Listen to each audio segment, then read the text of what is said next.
ഒരു കൊച്ചു സ്വപ്നവുമായി ഒരു നുള്ളു മോഹവുമായി ഇണക്കിളി നെഞ്ചിൽ പറന്നു വന്നു. പൂക്കാലം വരവായി മോഹങ്ങൾ വിരിയാറായി അവൾ അതിനായ കൂട്ടിൽ തപസ്സിരുന്നു. എരിഞ്ഞുപോയി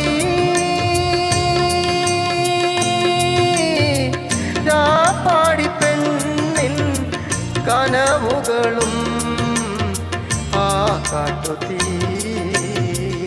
ഇലകൊഴിയും ശിശിരത്തിൽ ചെറുകിളികൾ വരവായി മനമുരുകും വേദനയിൽ ആൺകിളിയ കഥ പാടി.